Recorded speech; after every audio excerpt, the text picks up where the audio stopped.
తెలుగు పద్యం తెలుగు తేజం నన్నయ్య నుంచి నా దాకా తెలుగు పద్య ధారావాహికకు స్వాగతం. బ్రాహ్మణులకు క్షత్రియులకు ఉన్న తేడా.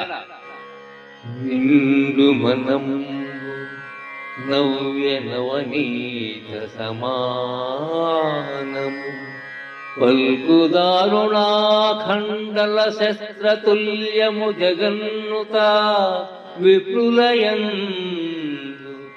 నిక్కమీరెండును రాజులందు విపరీతము కావున విప్రుడోపు నోపడందతి శాంతుడయ్యు నరపాలుడు శాపము క్రమ్మరింపగన్.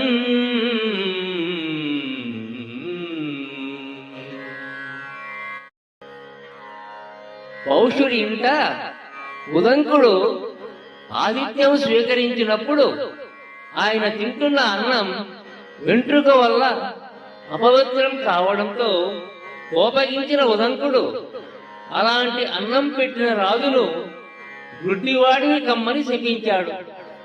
అప్పుడు పౌషుడికి కూడా కోపం వచ్చి ఉదంకుడిని సంతానం లేని వాడివి కమ్మని ఎదురు శాపం ఇచ్చాడు.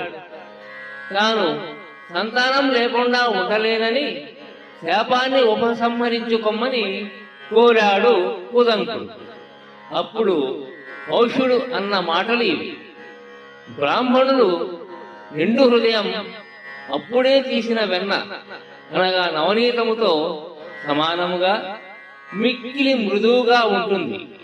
మాట భయంకరమైన ఇంద్రుని యొక్క వజ్రాయుధంతో సమానంగా ఉంటుంది.